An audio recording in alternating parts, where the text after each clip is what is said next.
لگیں. یہ حسرت لیے ہوئے علماء قبروں میں چلے گئے. میرے سینکڑوں دوست ایسے ہیں, سینکڑوں, کہو تو میں ان کے انٹرویو شروع کر دوں, کہ جنہوں نے سال لگایا. کیا لگایا؟ سال لگایا. سال لگانے کے بعد میں وہ امام بن گئے مسجد میں. جب تک وہ بالکل گونگے بنے رہے تو اس وقت تک ان کی خوب خدمت ہوئی, خوب پیر دبائے گئے, خوب سر میں تیل لگایا گیا, خوب ہدیے دیے گئے. جہاں انہوں نے کہا کہ بھائی تمہاری یہ بات غلط ہے, یہ ایسا مت کرو, اچھا جی جماعت کا مخالف, سیدھا اس بندے کو راندہ درگاہ کر دیا. میں 2-3 ایگزامپل دے دوں گا اور ریئل, میں ان سے ملاقات کروں, میں جھوٹ بولنے کا عادی نہیں ہوں, اور پھر کہہ رہا ہوں میں تبلیغ کا مخالف نہیں ہوں, میں تبلیغ کا مخالف ہوں. تبلیغ تو نبی کا کام ہے, لیکن تبلیغ, اس والی تبلیغ, یہ جو مروجہ تبلیغ ہے, اس کا حامی بھی نہیں ہوں. آپ یہ جو آپ نے رواجی تبلیغ تو بہت سارے طریقے ہیں, یہی تبلیغ تھوڑی ہے, یہ تو 100 سالہ ہے. اس سے پہلے تبلیغ کیسے ہو رہی تھی؟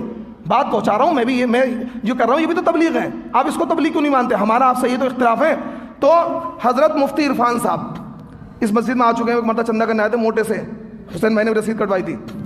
مفتی عرفان صاحب اسی آپ کے گڈھے والی مسجد میں امام تھے, آپ کہیں قریب میں گڈھے والی, نجیب آباد کے رہنے والے. سال لگایا انہوں نے فارغ ہونے کے بعد. کیا لگایا؟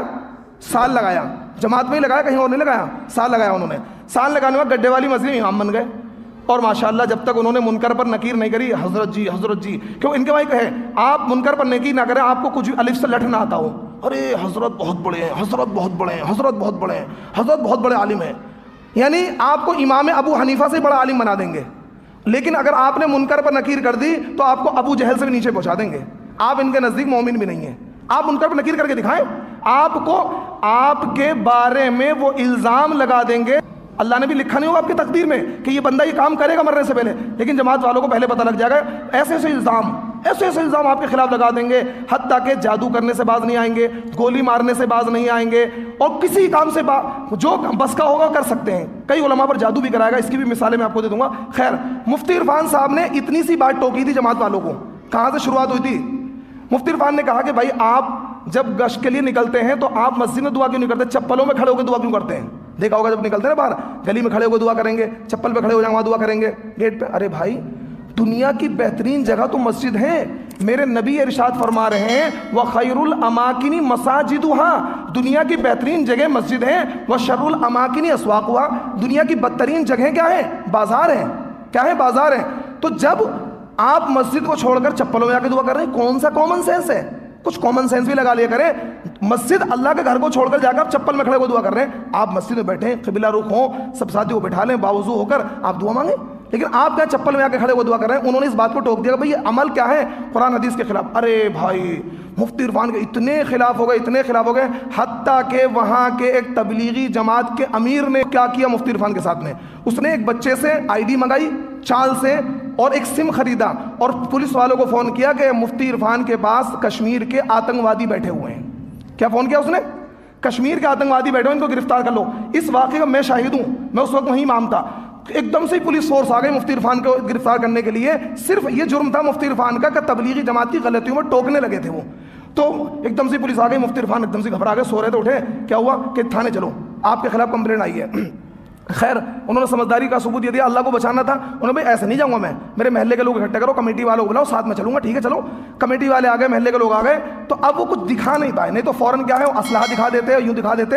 تھوڑی بھیڑ اکٹھا ہو گئی, چودھری متین میں آ گئے, سارے امام پہنچ گئے. خیر شام تک مفتی عرفان چھوٹ گئے, اور جس نے گرفتار کیا تھا آنند ساگر نے, ہم لوگوں نے اس سے معافی منگوائی. مسجد میں کھڑے ہو کر اس نے وہاں معافی مانگی تھی, میں وہاں موجود تھا.